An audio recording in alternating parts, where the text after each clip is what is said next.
I got very lucky. A friend of mine just told me about a job going in what was called the Computer Film Company at the time. It's now called Frame Store. And the job title was babysitter. And it started at 9 p.m. and I worked until 9 a.m. Right. And this was back in '95, and had to. My job was to make sure things kept running overnight and to fix them if they stopped rendering, and also to do roto work and various other helpful things. But it was quite a good experience, because just staying up all night, had lots of time on my hands, learned every single thing I could, and volunteered myself for every crappy job that people didn't want to do, and made myself useful. It was all homemade. It was all done on the command line, and it was all, you would type a script, a loop script that would say blur 10 pixels, get the next frame, blur that 10 pixels, get the next frame, blur that 10 pixels.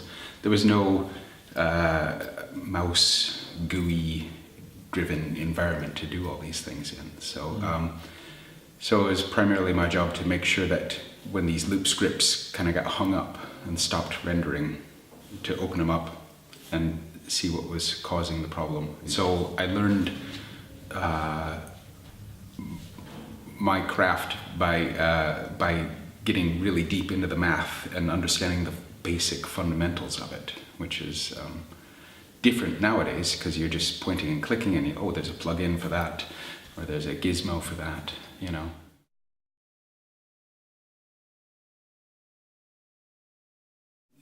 I would say the most important things that a visual effects artist could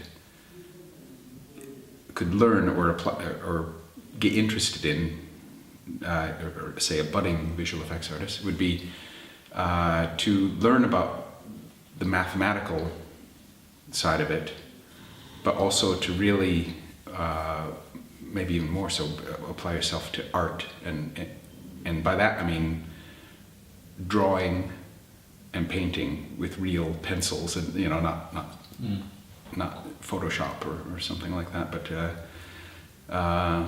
learning to see and learning to record what you see.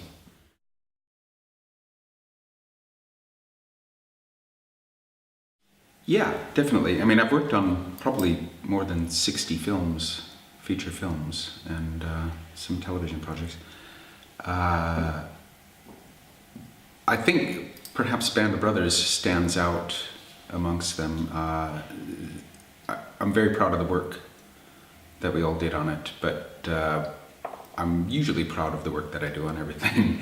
It was just a rare convergence of elements and story and direction and production that made something that I think was really, really quite worthy. Band of Brothers really stayed true to, I think, the story and the people's story that it was telling. And for me, it was, I keep in touch with a lot of the people from Band of Brothers, and they are my colleagues. And when I'm pleasantly surprised to be working with someone from Band of Brothers that I haven't seen for a few years, we greet each other like family, and more so than any other production that I've worked on. I think that everybody felt like they really did something good. I started about a month after the initial shoot, but I went through all the way to the end. So I was on it for almost 2 years. And it was my first real job on set. I had been on set, on lots of movie sets and everything, but this is where I was more of a tourist in the past, almost, or just taking notes or pictures or whatever.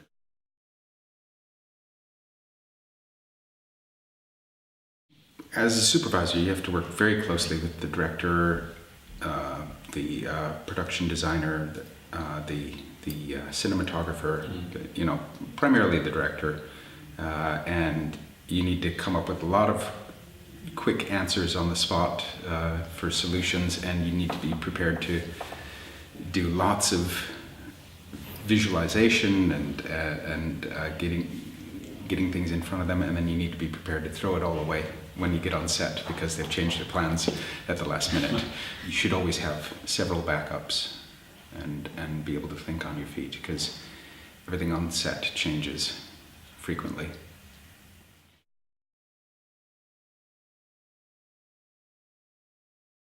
One thing about visual effects is that it's a very young industry and it's changing dramatically every year. You know, you can just look at the quality of the films over the last decade and the visual effects that they've been able to do. You know, things that were like a complete deal breaker even 5 or 6 years ago are now thrown in at the last minute. Like, this isn't working, maybe we should do this, you know.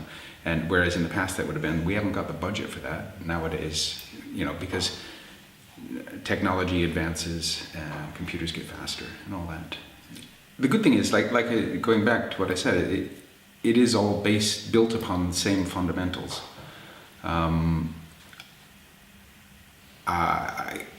I get stuff, you know, thrown at me. New techniques, new technology comes up. Like, you know, some years ago when everybody went to 32-bit floating point, you know, that was like, this is going to change everything, and you go, whoa, what's involved? And you look at it, and, oh yeah, okay, it's just math. Again, it's different, but it's incredibly useful, and it's totally new compared to what we're doing before. But it's, you just get your head around it. It's all just the same stuff, only better, and coming at it from a different angle.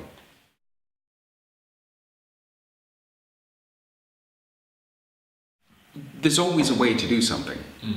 And when I'm designing visual effects or consulting with the director and the filmmakers, I'm usually the first one to throw out a non-visual effects solution.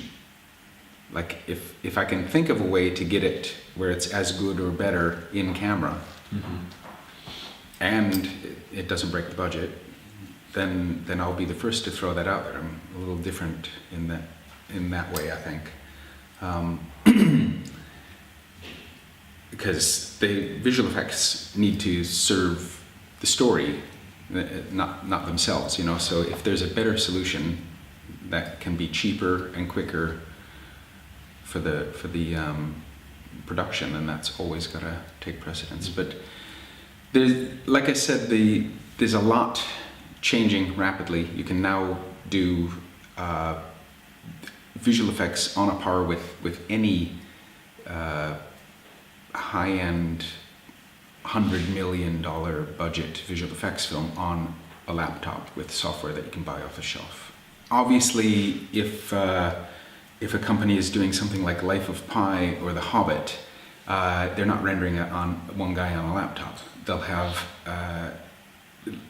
literally a warehouse full of servers all rendering away on the show. So, but if you got the time, I mean, look at Gareth Edwards and his film Monsters. That was it last year or the year before? Shot on a shoestring budget, just him and 2 actors and whoever else he could find. Went around, shot this thing, and he's a visual effecks artist and did all the visual effects himself.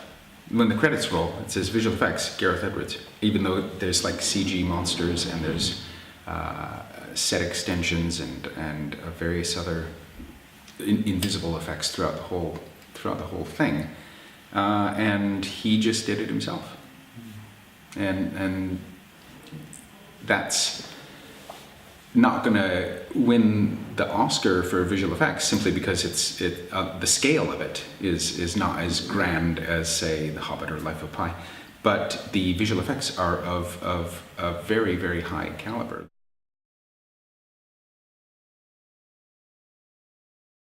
If you want to get into this industry, you're going to work hard, and you're going to work long hours, and you're going to work weekends and evenings, and then there's no union and stuff like that. That's the bad thing. The good advice would be, I think I remember first time I was hired at the computer film company back in '94, I was trying to impress them by saying that I had used Photoshop, but I really hadn't. And Photoshop didn't, it was like on version 1, I think, at that point, or 2. And I really hadn't used Photoshop. I'd used it, but I wouldn't call myself knowledgeable at all that. And I remember the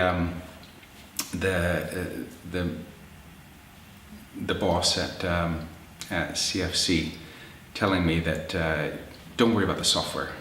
He said, I see that you've got a fine art degree. We can teach you the software.